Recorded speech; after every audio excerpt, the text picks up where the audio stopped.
Hey guys, Andre Harrison back at it once again with episode 9 of Motorsport 101, the Motorsport podcast featuring me, the F1 community, and don't forget, I'm only here so I don't get fined. Right, as my voice somehow takes a recovery from the Super Bowl and the New England Patriots' epic victory, we're here to talk some motorsport, unfortunately, because that's nowhere near as exciting. But we've got some good stuff to cover this weekend, and we've actually got 2 guests instead of 1 this time around, because God damn it, we needed some gay anime girls again. Yeah. Oh God, no. That's basically the audience's reaction right now. Yeah. King is representing the people at this moment in time. But introducing our regular co-host, first of all, representing America, we have from the Formula, we have Ryan King. Yeah, hey guys. Recovering from that shock of a Super Bowl loss. Wrong team won the game. I disagree, personally. Besides, he's a Jets fan. When was the last time the Jets made a Super Bowl? We were close. No, those AFC Championship games with Mark Sanchez doesn't count, King. But our other guest host, we via popular demand, i.e. him,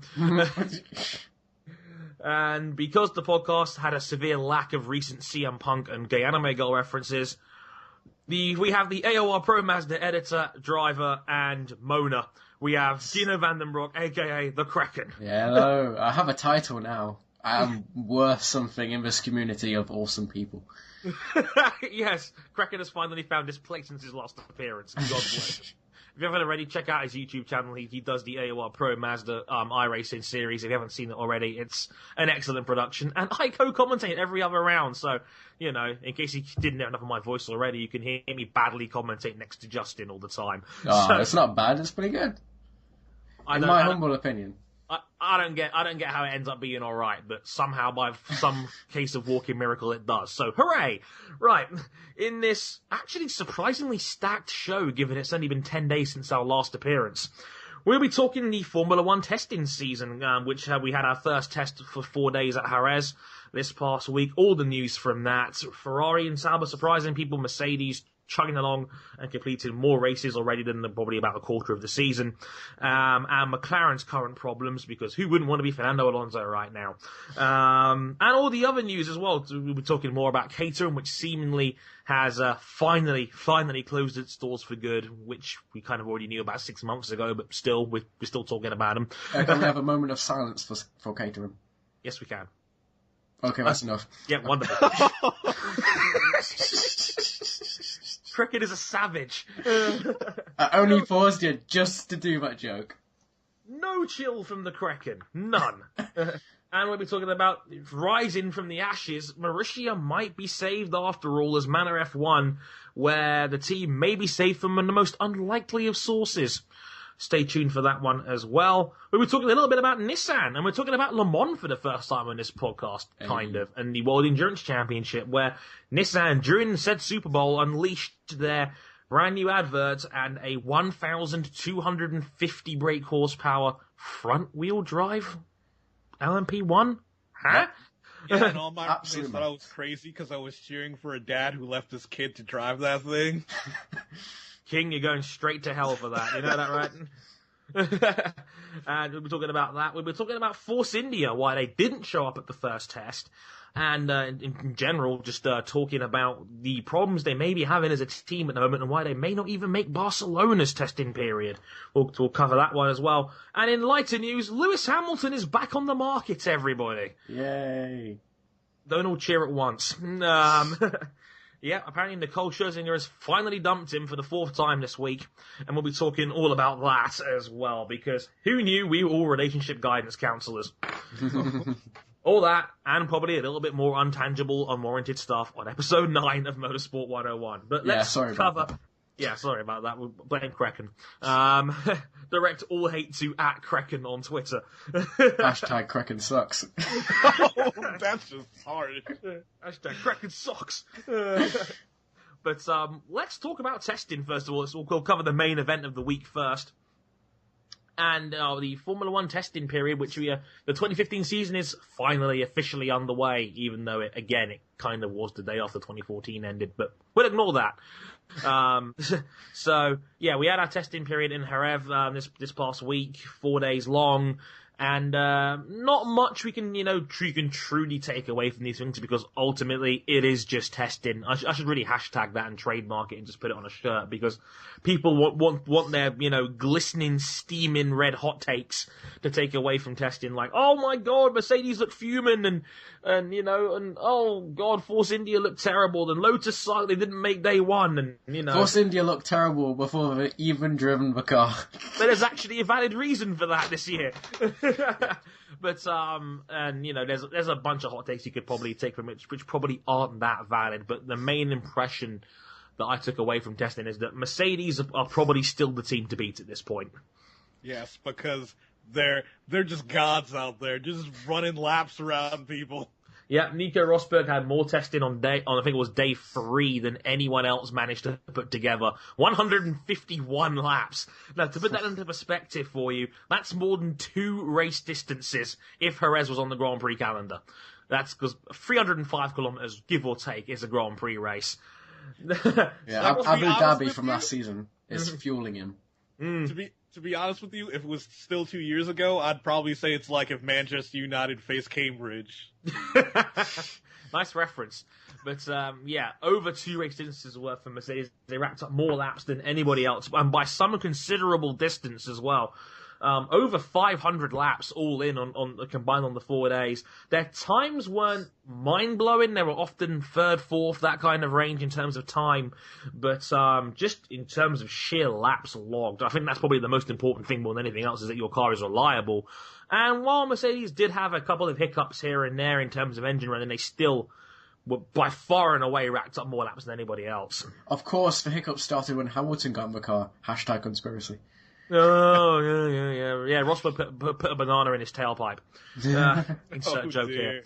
But I mean, admittedly to me, the most important thing of this test, to me, was that Red Bull. It looked amazing. Hashtag Dazzle Camo all day.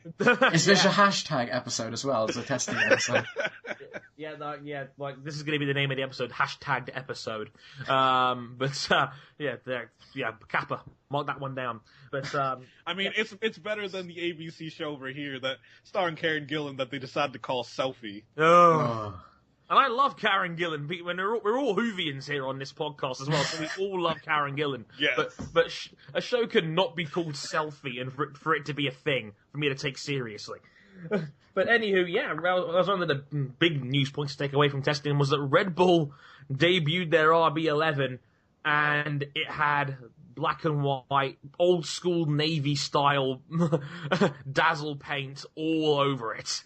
In memoriam for Sebastian Vettel's Monza helmet, even though he's not dead, he's just moved to a different team.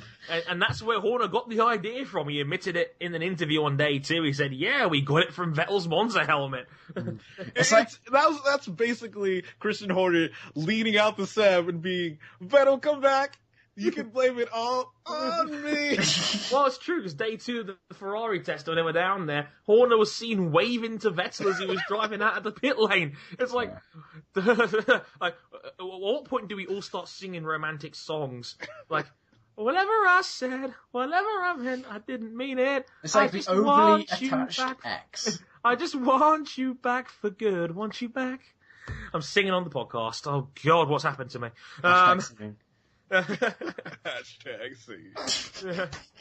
I want you back for good.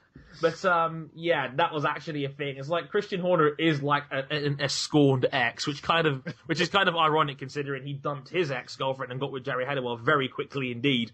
And he's all lost. Oh, we all know it's bros first. And Vettel was his number 1, bro. Bros before hoes.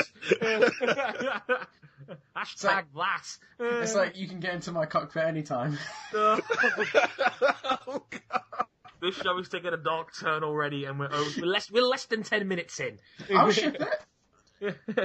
Yeah, but Red Bull's dazzle camo balls, they called it. They have to hashtag themselves on Twitter because everything's gonna be friggin' hashtag. Hashtag. Oh, shut up, Kraken. But essentially, yeah, it certainly was dazzling. Boo, throwing tomatoes at me and whatnot. But one of the funny things I noticed from that test as well was when Danilo Kvyat broke the front wing and Red Bull did not bring another one on day 2. It was like looking at one of those cars with no ground effect back in the 80s. or any racer I drive around Monaco in F1 2014. Ah, yes. Yeah, but apparently Red Bull had to, fly their private jet back to Milton Keynes to pick up another one for the next day. Just for one wing. Just for one wing. That pilot's got to be feeling like a real idiot right about now. It's like I'm flying and wasting all this gas money on one front wing, I should say. That's insane. Welcome to Formula One, where we're trying to cut costs. Yeah, we're just going to fly this private jet between Spain and Milton Keynes twice for this front wing that our driver wrote because we were too dumb not to bring more than one in the first place. Yeah, that's actually a thing. But Red Bull seem to struggle for laps a lot of the time. I don't think it looks like they've started 2015 how they started 2014. Really, just a little bit unreliable. It was never going to be as bad as Jerez last year, and where that was really, really bad. But they seem to be lacking for mileage for the most part on this RB11. Yeah, besides the RB11 catching fire like the first day, everything's seemed pretty fine, much better than last year. It's like, did Renault do their jobs? Like, holy hell. Renault have a working engine straight away. It's a miracle. But it's like, the RB10 had much less laps in Jerez by this point than the RB11. So I think they had 19 laps last year, all in. By that motion, the RB11 is 2 times better than the RB10. Hashtag testing matters, actually. But one of these sessions I'm going to use in an episode title. I'm not quite sure which one yet. Well, I'll figure it out after we record this. But Red Bull a little bit better than last year, but again seem to be struggling a little bit. And timing wise, they were down the bottom most of the time, or in the middle at best. But it's Daniel Ricciardo's team now, so I'm not mad or anything. But I'd say one of the real surprises was the Ferrari engine cars more than anything else. Ferrari looked fast and reliable, and Sauber racked up a lot of laps as well with Nasser and Ericsson. I don't know who said it, but on your 500th episode, someone said that what has Ferrari got to gain by running low fuel? Which basically is saying, why would they do these like super fast laps with low fuel? Because they've got nothing to really prove. I mean, they had a decent car last year, but because Mercedes was so overpowered, they couldn't really show it anyway. But if Ferrari has actually made some legitimate gains, and this is good news, I suppose, with Vettel, maybe even Raikkonen, of course. Yeah, but Ferrari topped the timing sheets on 3 out of the 4 days at the test. We're only in the middle, I think, on laps actually accumulated, but they did lap in more and more as the test went on. I think Raikkonen got over 100 on the final day. So Ferrari did get better in that regard as well. Also, what's good for Ferrari is good for Sauber, because Ferrari are developing the engines, and if Ferrari's actually made a good engine, made good updates, I should say, but it's not really a new engine, it's like a B-spec. I don't know. There is reason at Ferrari to run low fuel. There's definitely a reason to run low fuel. There's a reason for Sauber to run it, because they need sponsors. But Ferrari, I don't... Well, what has happened the past couple of months of basically everyone being fired by Sergio Marchionne, and Arriva Bene does not want to get fired too. So he has to prove that, he's done something right. And then they get to Australia. No, that's going to be awkward. Yeah. It can't be any worse than Stefano Domenicali effectively being pushed off his own ship 3 races into the season. Yeah, exactly. He doesn't want to be another Domenicali. Exactly. So maybe Ferrari were running light, and they didn't have any particularly massive long runs, but I don't think anybody really did, to be honest with you. So I don't think any team was really doing more than maybe 8 to 10 laps at a time, then coming back in again. So I mean, maybe we'll see longer runs in Barcelona. Yeah, but with Ferrari, I mean, you say they're running light, but Sauber did similar times. So That's we a good all point know as well. Sauber were running light. We all know that. So either Ferrari have a slow car on par with Sauber, or they are legitimately quick with, I don't know, a mid race stint amount of fuel, you could say.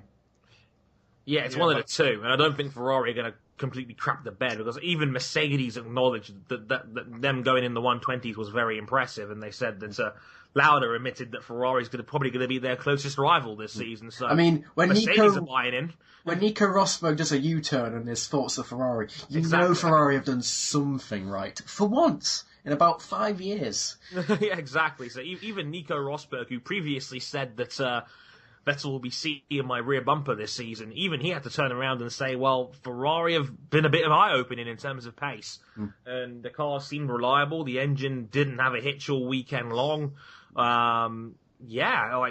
The mood seems to be upbeat at Ferrari at the moment, even giving Sebastian Vettel a round of applause as he finished his 2 days of testing, and now he's been back in Maranello on this simulator the last 2 days. So It's also good to mention that, of course, when Vettel decides to suddenly go on top of the timesheets, you get those people saying, really emphasising that testing doesn't matter at all. Of course. #hate Vettel. There's a campaign, my man. There's a Jose Mourinho-style campaign here. Like, in the Italian press, apparently during testing, they've been running, like, headline articles with Sebastian Vettel literally calling him a schoolboy. Jesus. Because he's been going around with a notebook taking notes on everything. That's about 100 times better than what Alonso did, which was basically... did he do anything, really? I mean, I saw someone comment that Vettel's already doing a better job than Alonso team-wise, because at least he's giving him feedback and stuff like that. With Alonso, I never really saw that. I don't know, he was more complaining. He was definitely complaining a lot in 2012, 2013, 2014, 2011, 2010, his entire Ferrari spell. What a guy. Yeah, but it seems that Ferrari have really loved the fact that Vettel is like a sponge, and he's willing to take everything in, and he seems really motivated and he seems to really, really want the team to be a success. And every report I've heard about Vettel at Ferrari has been positive. Yeah, all of them. I think the Schumacher essence to it has also given everyone a morale boost, giving people some hope. Like, oh my god, this could potentially be something like Schumacher. Let's freaking do this, and it looks like they've done it. They've done well. They've done well. I mean, since Enzo Ferrari stopped directly leading the team in the mid-70s, Ferrari's basically a weapon for drivers. It's basically what you make it of it. You either go to Ferrari and make it into a team that wins championships, or just go to Ferrari and just ride it out for a couple of years. and to take a big paycheck. Because drivers who win world championships at Ferrari usually are team leaders like Niki Lauda, Michael Schumacher, and hopefully Sebastian Vettel sometime in the future. Yep.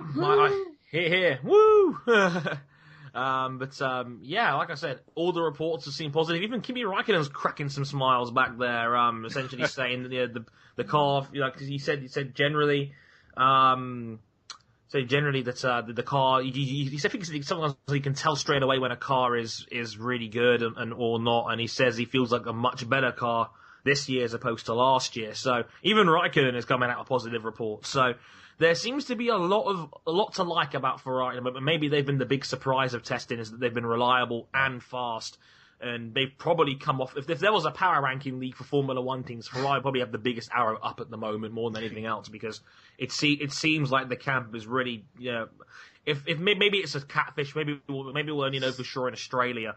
But for the time being, at least the reports most certainly seem positive out of that camp. Yeah, definitely sees. No matter what the timing sheets say or the mileage says, morale is definitely up at Ferrari. Yeah, and that's nice to see, and Vettel seems to be truly embracing this Ferrari stint, and it's a nice pick me up for that team as well. And on the contrast, then let's talk about McLaren. Yes, I was going to say. Oh god. And the McLaren-Honda contrast and their partnership has been not quite so positive. Did you know that Honda in Japanese stands for "Oh God, please work, please work"? You never expect that out of Honda, whose road car engines are bulletproof, literally. Yeah, and who's been basically dominating IndyCar. Well, for not recently, but dominating IndyCar.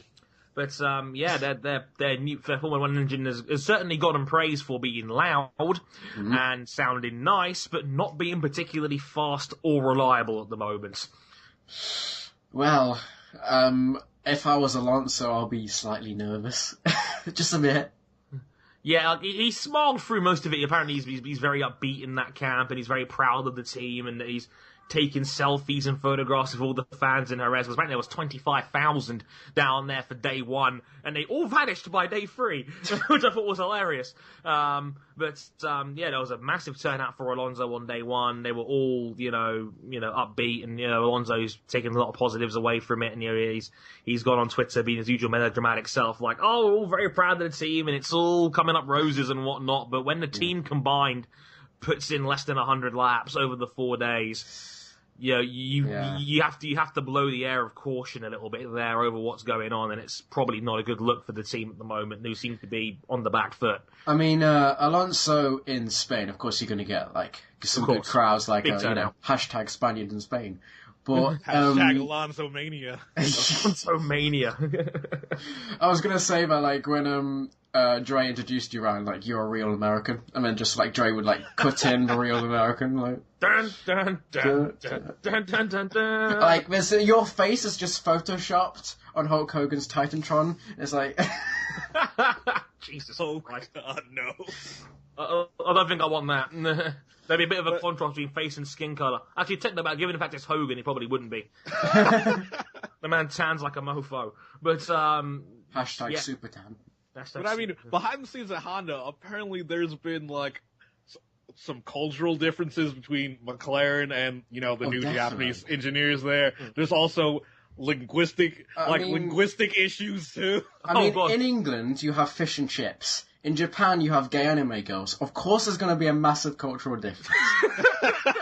I thought you were going to go sushi. Thought you were going to go sushi. Me too. What can I say? Afro curveballs.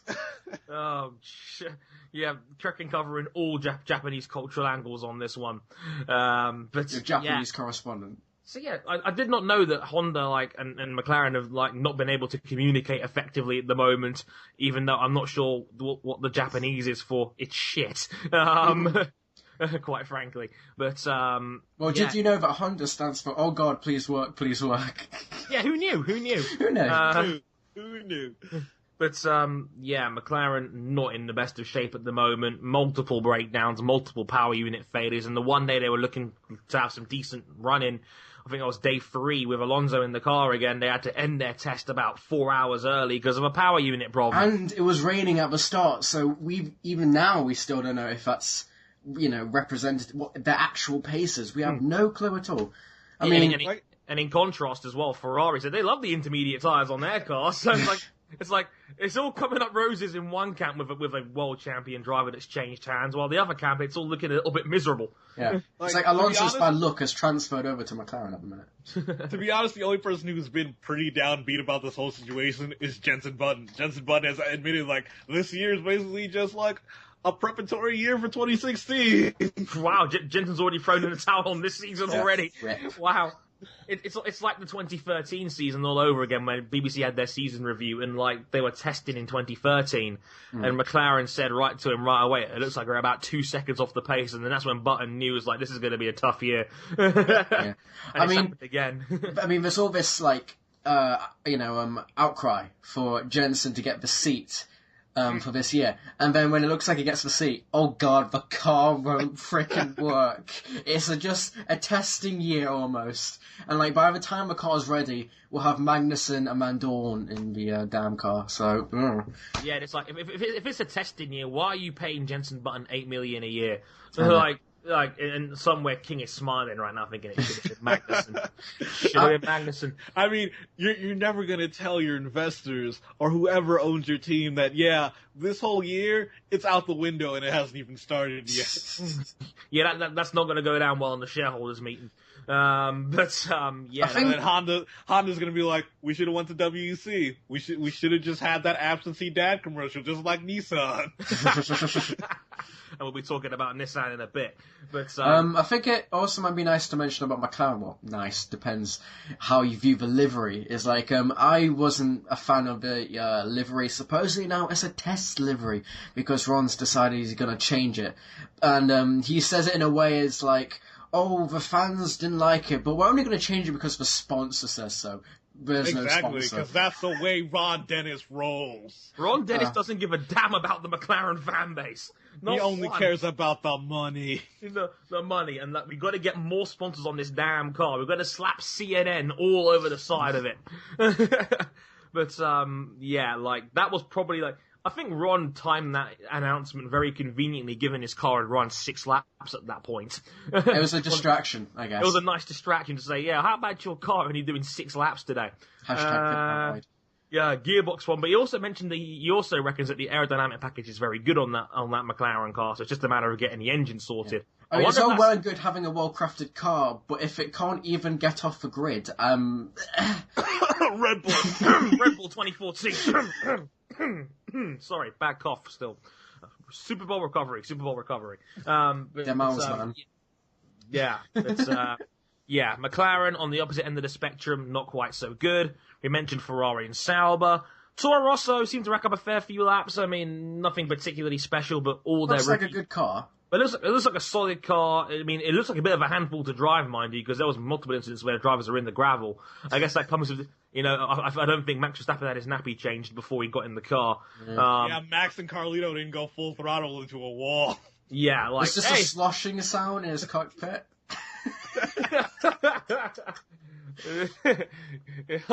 It's what would be amazing if Max actually accidentally tapped a wall and he just said that afterwards, like, I have soiled myself in the style of Jeremy Clarkson. Yeah, hashtag Huggies. Hashtag Huggies. Huggies required. But they racked up a lot of laps, to be fair. Both Carlos Sainz Jr. and Verstappen had over 200 laps each. So and talking about laps, guess who didn't have any laps at all? Force India. Indeed. That's not one of the big things to take away from testing. No Force India. And while we move on from testing, really, one of the things to notice is that Force India were not there. We only had 8 teams at the test, despite Lotus being a little bit late to show up after their car caught fire on the way from Enstone, as you do. They just didn't want to go. Just didn't want to move.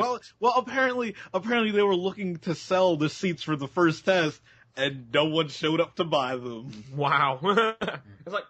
It's like, did you see last year's Lotuses? Why would I want to drive that pile of junk? The thing with Force India is what was reported by Autosport.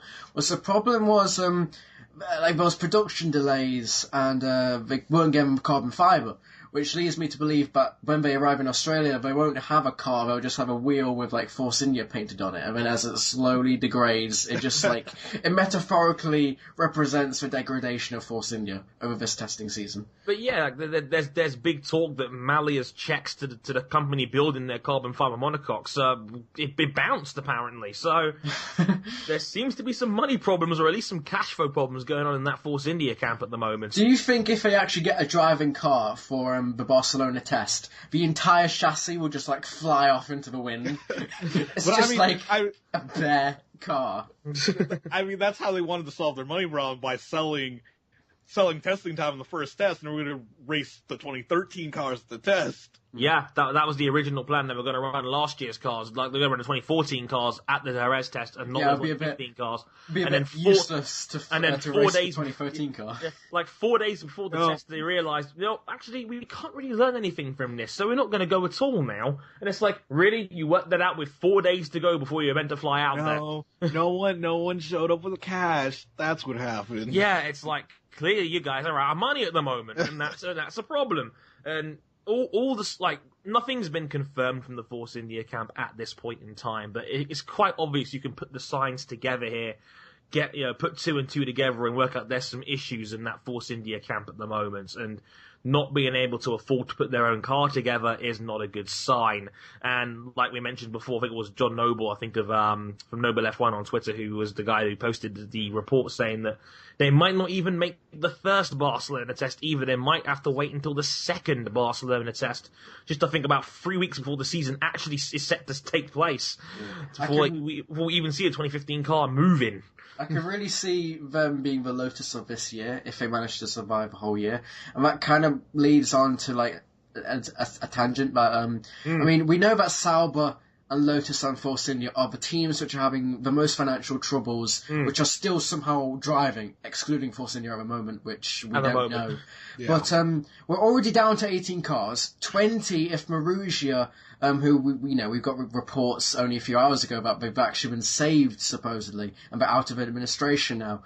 But of course that ties in with the whole problem of they haven't developed the car probably at all. So even if they arrive, they're just going to be tourists going around the track. They're going to be, we love them. They're like the Minardi of the modern era. But I mean, it's a bit pointless just going around all by yourselves. I mean, it wastes money. But indeed, just to wrap up what Kraken was saying there, they're meant to come out of administration next week, which is hooray, good news. Marussia might be safe and people might get some jobs back after all, which is good in theory. The problem is they'll be running last year's car, and they're going to stick out like a sore thumb even more now, given that there's Caterham around. Here's another thing. Apparently, the other teams could vote on whether they're allowed to even use last year's car or not. Jesus! It's like Ferrari's just going to veto that shit right there. It's like everyone's just going to... Who in the right mind is going to vote, yeah, so that money we get, should we let them just in and have like a part of that money? No? Okay. No, back to the drawing board with you, Marussia. Buy your own damn car. But hashtag out of stock. It'll be literally Ferrari saying "get off my land" basically to Marussia at that point, like Clint Eastwood in a really old cowboy movie, saying basically just "get off my turf," essentially. Probably with some F words thrown in. The good, the bad, and the Marussia. Yeah, the very, very ugly in this case. But we mentioned this on the previous podcast, talking about Marussia and why maybe it's for the best if they don't come back. And if they survive, maybe take this year to actually develop a car for 2016, because it's going to waste them a lot more money trying to run the car this season than if they try and develop what they have had left over at the end of 2014 for 2016. It's just an idea, but I think I have a solution. Come back into F1 and sell your shit to Haas immediately. Sell all of it and work for Gene Haas. That could be the start of something big. Well, I mean, my thing is just have Marussia out there to be a rolling billboard for inequality in Formula One. Yeah, that's a good point. Like that would be like just basically slap a giant pair of handcuffs on the side of the car as sponsorship and just say, we need money. Promote hashtag F1 equality, and have them drive around half a minute a lap slower than the leading cars, which actually might not be that far from the truth. Maybe one race you just have CM Punk driving, and at the end he just delivers a pipe bomb talking about how Bernie Eccleston is so out of touch and he doesn't know what makes a team in 2015. He's so out of touch he doesn't even know who I am. Yeah. I'm the best in the world in what I do. Which is not driving race cars. Exactly. It's being a moany bitch on Twitter. But for all getting staph infections. I'm getting staph infections and trying MMA.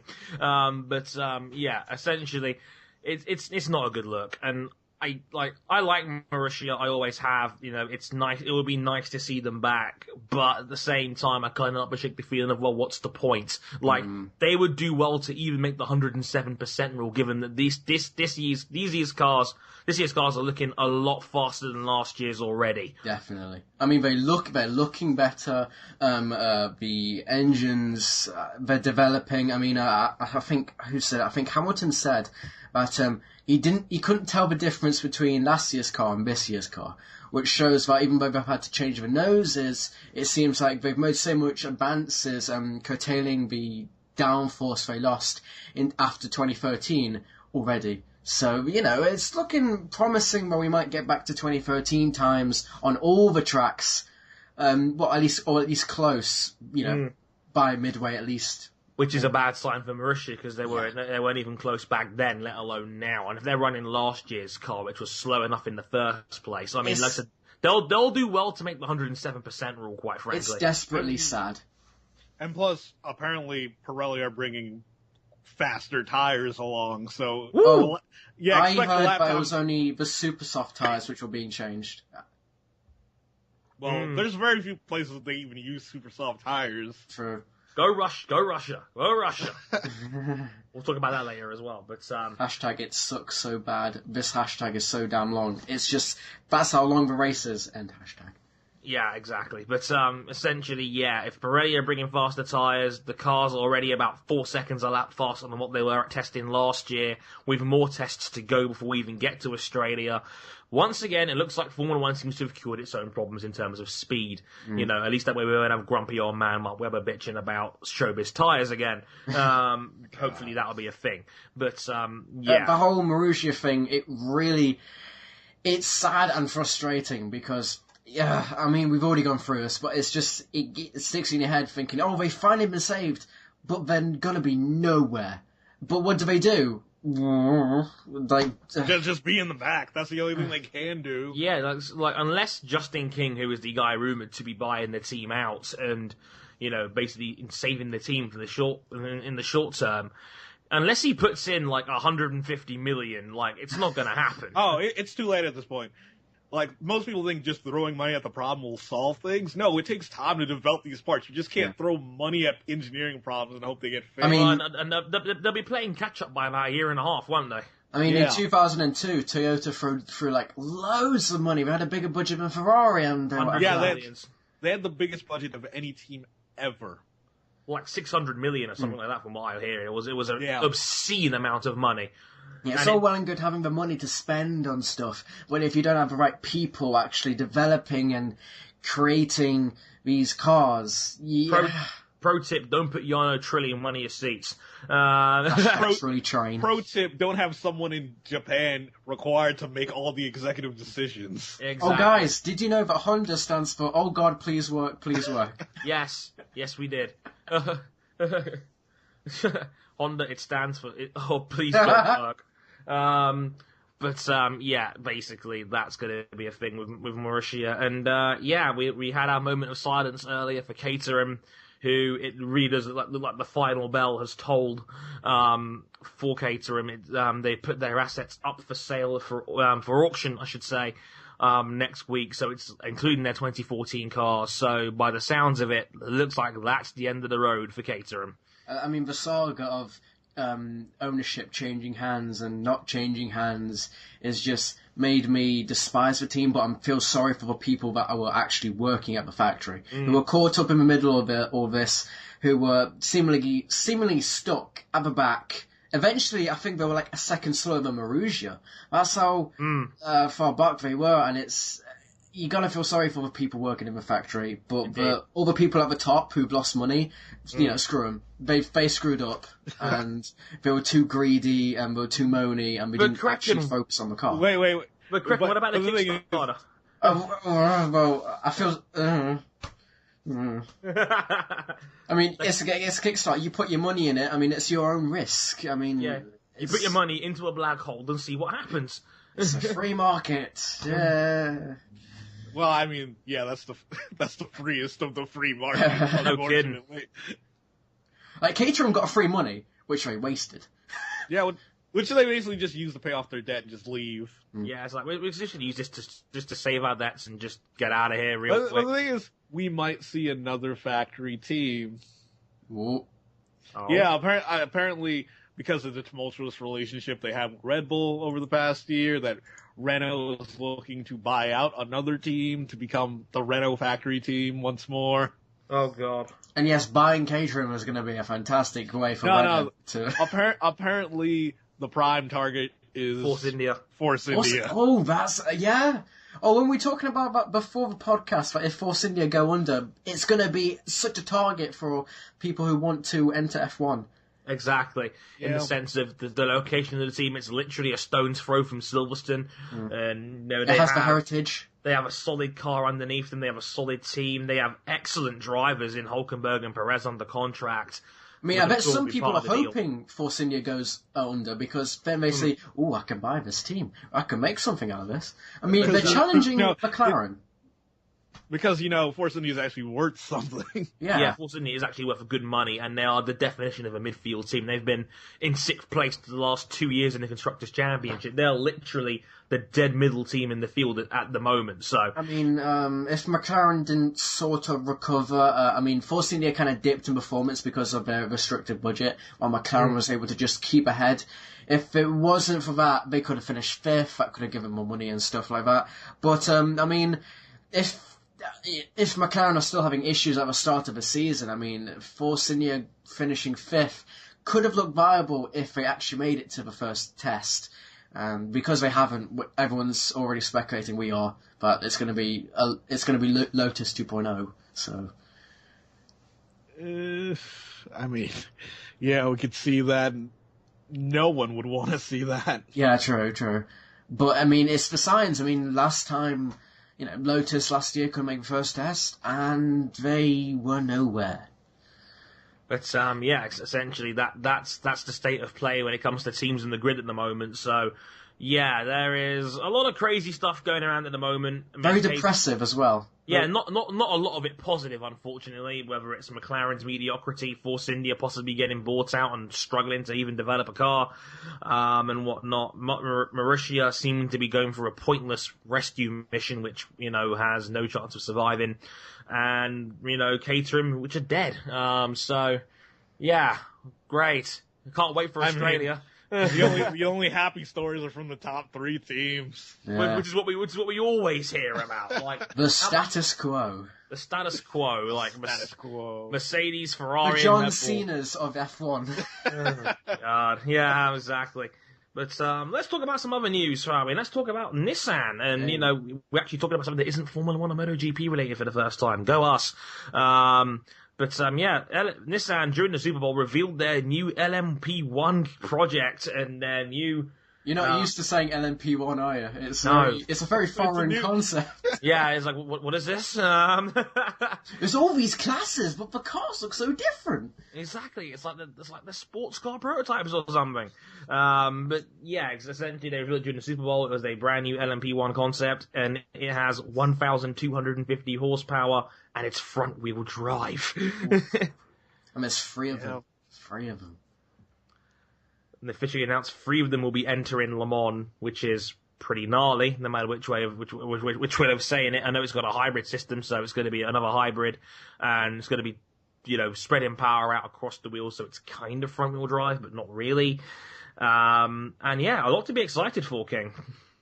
Yeah, it was awesome. I fanboyed so hard when I saw the car in the commercial. I was like, oh my god. Like, Nissan paid for a Super Bowl ad. Those don't come cheap. Like, a 30-second Super Bowl ad is just under $5 million.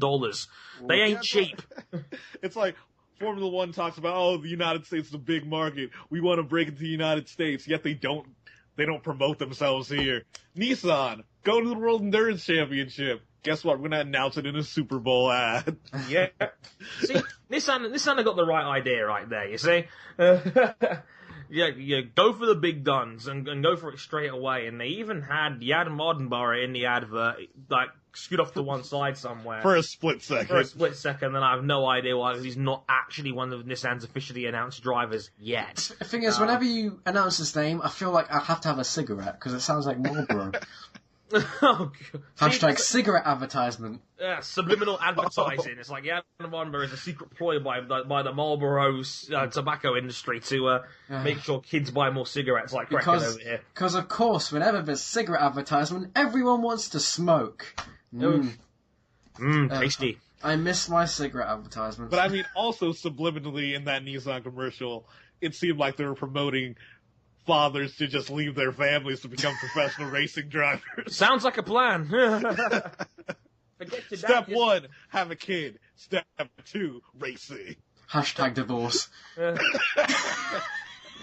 Step 3, question mark. Step 4, profit. But yeah, it was an interesting premise for an advertisement there. Basically, ditch your families, go drive around Kota backwards.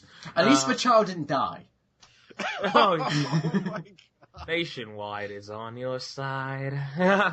I died at the age of 9. Oh my god. Oh dear. But yeah, like that wasn't even close to being a bad advert. And yeah, well, way to go, Nationwide. Way to go. Just stick to NASCAR, please. Yeah, just stick to NASCAR, please. Oh, they left NASCAR. Oh, really? Okay, there you go. But yeah, so Nissan is exciting. Love the look of the car. Looks exciting. Can't wait to see it in action. Can't wait to see what gets announced for the team as well. It's Japanese. It's supposed to look mad and be mad. I mean, Yeah. I wouldn't be surprised if a hybrid engine wasn't powered by the forbidden love of gay anime girls. I couldn't give a straight face. No, you couldn't, could you? It was that terrible a reference. Yeah. Yeah, you could just see like Krecken's posters filled with Nissans on the wall, Yeah. and they're covered in some kind of white fluid. And it's like one of those like weird, like, you know those that paper which when you look at a different angle it changes its look. You look Yeah. at a different angle and it just changes into like a poster of gay anime girls. Oh, for God's sake, make him But stop! I mean, and admittedly for the car looking so strange, it's incredible because the ACO let them use. The ACO let them use their iconic number 23. It's in that flaming hot Japanese sun red. It looks impeccable. It's like, you guys know what 23 is in Japanese, right? Nissan, isn't it? Nissan. Of course. Witty. Yeah, you know, witty. But Hashtag yeah, Japanese banter. But yeah, look forward to that in the WEC next year, and obviously at Le Mans later in the year. Looking forward to seeing that in action. And finally, actually no, we've actually got 2 more stories actually. First up, Formula E news. I know it's a long time before we go to Miami for round, what was it, 5 of their championship now? Round 5 in Miami. Does The Rock make a debut? No, he doesn't, I reckon. On March 14th, as the Formula E calendar heads to Miami. Yeah, apparently round 9 has been announced, and we're going to Moscow for Formula E. We're racing around the Kremlin, folks. Well, I think, not around it. Yeah. Pretty close by.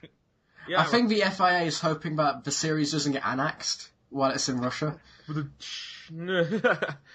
Yeah, like Vladimir Putin's going to take over here. He's taking over the world via electric-powered racing cars.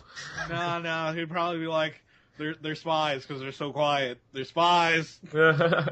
Boot them out of the country and make sure they don't get married to their own kind. Oh god. Oh, God. Hashtag casual racism. Casual racism. Oh, Jesus. But essentially, yeah, that's a thing. They're racing around Moscow. That should be intriguing, to say the least. But who cares? It's Formula E, so it'll probably be awesome. So, hooray! So yeah, that's pretty neat of a storyline there to go on. I think that's actually going to be in, what was it, April, I think, something like that? Not April, it's going to be something like August, I think it is, that round. Yeah, I think it's the second to last round. Yeah, because I know London's got the finale, I think that's in September, so, yeah, Moscow's going to have a race, round 9. And finally, I'd like to call this the "and finally" segment of the show. Finally. Lewis Hamilton is single, ladies and gentlemen. Yeah, it turns out Nicole Scherzinger has dumped Lewis Hamilton for the reason of, essentially, he doesn't want to marry her. He doesn't want to put a ring on it, folks. So, yeah, he's back on the market, everybody. So yeah, ladies, before you head out to go watch 50 Shades of Grey, I'll wait for you to pull your panties back up because Lewis Hamilton is single. Oh my God! 50 Shades of Hamilton. Oh God! That's Mercedes it. Grey. That's our episode. Oh God. That's our episode title right there. 50 Shades of Hamilton. That's a thing. But yeah, Krecken went on an almighty rant last night talking about the issue of forced marriage.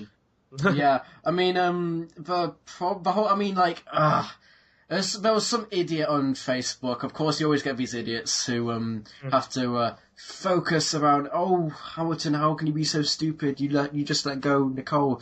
My comment got about like 200 likes, and I'm like, Yeah, what? everyone's like, it was like, she's so hot, bro. You should marry her. Yeah, I mean, hot man. I wonder if they realise that they're endorsing like a forced marriage. I mean, because It's not really forced. well, just it's peer kind of pressure. saying, okay, if you It's an don't ultimatum. marry me, I'm gonna go away, and it's like, It's an ultimatum, essentially. yeah, it feels forced from my perspective. But It absolutely feels forced, and like if somebody asks me like, "Oh, marry me or else I'll dump you," and I don't want to marry you, then like marriage is an overrated thing, especially given Yes. that over half of marriages these days end up in divorce. Like I know we're all turning into relationship guidance counselors during this part of the show, but it's like marriage is so overrated these days. You don't need to get married at all these days at all, and so like I know what it says. I'm firmly on Hamilton's side on this one. Like seriously, don't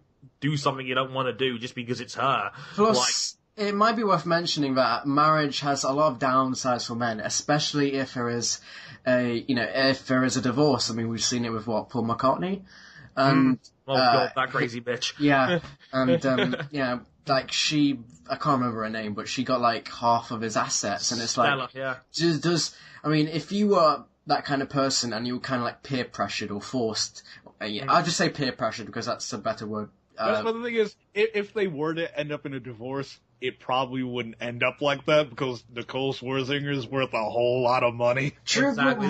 but there's people who want both extra rich. money out there.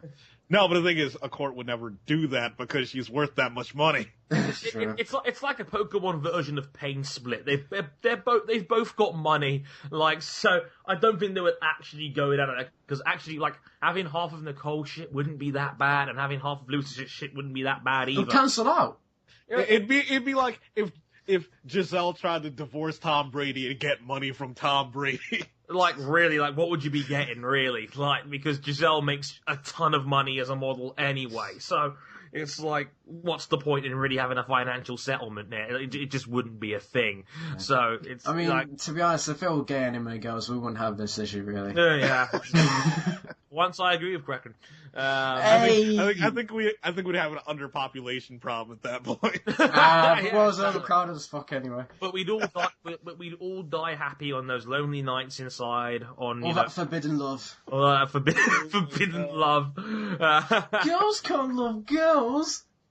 Yes, they can, Kraken. Yes, they can. But let's talk about the main beneficiary in this situation, Nico Rosberg. Oh, he gets all the gay anime girls. No. Shut up, Kraken. He gets the upper hand on the mind game because anytime Lewis is all sad and depressed, Yeah. guess who comes out on top? With His a marriage. teammate. Yeah, who got married last year, who can just flaunt that wedding ring wherever he feels like it. Like, And it's like Nico Rosberg just like elbows him in the side, like, look at what me and my wife did yesterday. It's like he just shows him loads of pictures, just keeps passing him. Just like, oh, we baked some cookies yesterday. It was so fun. Do you want to go for dinner with us? Yeah. It's like, you know, just the three of us. Yeah, like, it'll be like Lewis Hamilton's side bitch. It turns into some sort of weird love triangle. Lewis Hamilton, welcome to the friend zone. But that would seriously, like, that would make for a hilarious series of 2.5 Men, wouldn't it?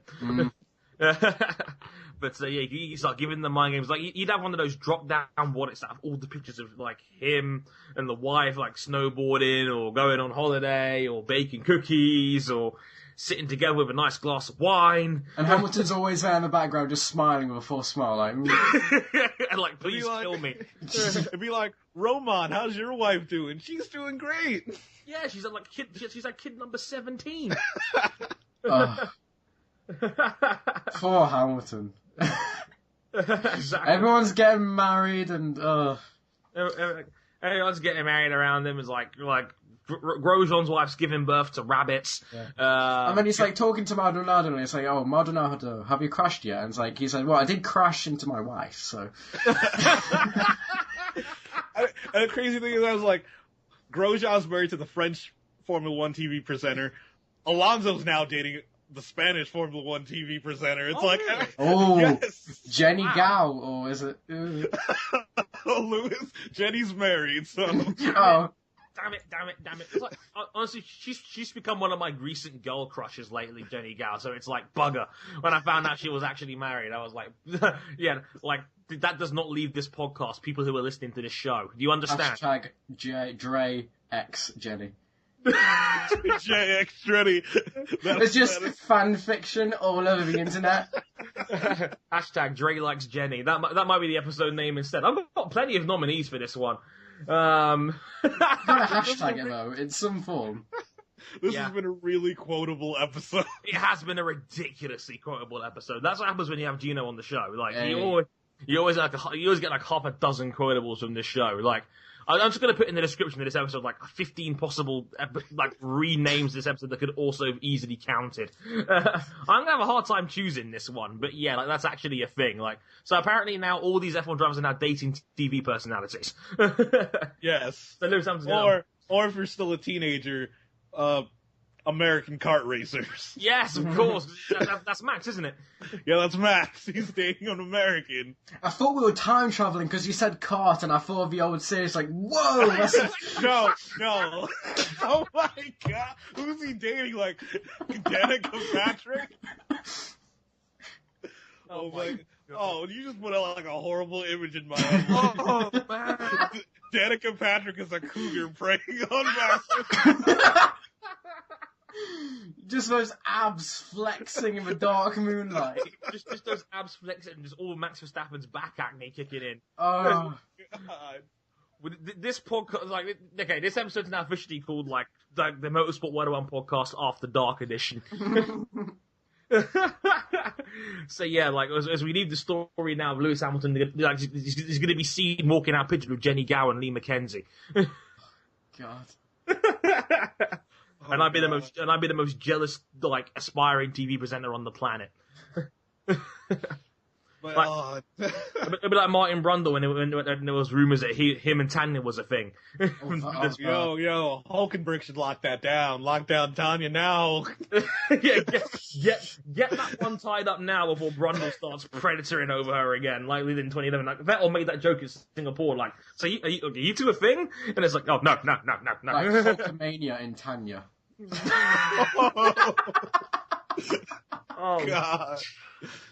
Okay, show's over, everybody. That's all Yeah, right. this is what happens when it's testing season. Yeah, we run out of things to talk about, and we just end up making a whole heap of sexual puns for like the last 20 minutes of the episode. This is TV 14, guys. It's just like this episode, like all the others, has been marked explicit. Like one day we will have a clean episode, and today is not that day. That's what happens when you bring the Kraken on. Yeah, like this is all your fault, Gino. Yeah. But It's like, it's like thinking about my podcast. I never had an explicit one. Probably like one from last May where I just went off on Jacques Villeneuve. to be fair, if you're ever going to swear on a podcast, you save it for the big guns when it comes to F1 douchebaggery, and there's none bigger than Jacques Villeneuve. So if you're gonna curse, save it for a good one. Unlike it's me, where it's like save the non-cursing for a good enough topic. I am the anti-hero of Formula One podcasting, clearly. But Gino, plug yourself a quick before you go. Oh, I guess the only thing to plug, I don't... with the AOR Pro Master Championship, that's been going on for a few rounds now. That's all being uploaded onto Fizzy's channel. You probably all know Fizzy's channel. That's getting a decent amount of views. The more viewers, the better, I guess. And as I said, as Dre said, he's commentating as well. So Hey.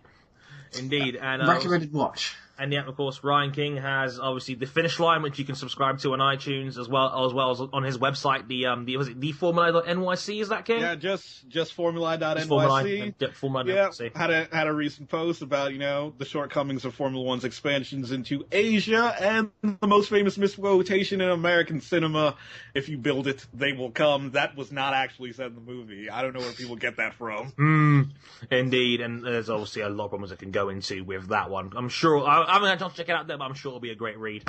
I am sure. As for me, you know where to find me on Twitter with 170,000 plus tweets already at Harrison101HD. The YouTube account, which you obviously know and love. Obviously, if you haven't already, subscribe on iTunes. If you like the show, why not leave a positive review and a thumbs up? That would be lovely. Thank you so much if you do. And finally, before I go, an announcement. I'm now part of the Team VVV family, everybody. Woo! So yeah, I am now hooking up with Alan Boyston and the crew. Shout out to Ryan Littlemore, Alan, and all his mates on there. But they're part of a brand new community project, and they asked me to be a part of it. So yeah. Take that, TM at Marduk.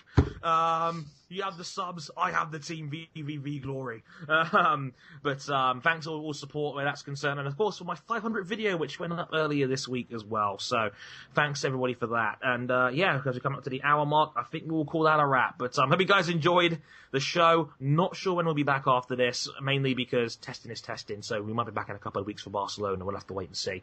But until then, from me, from Ryan, and from Gino, I've been Andre Harrison. Thanks very much for listening. Sayonara. Bye. Bye.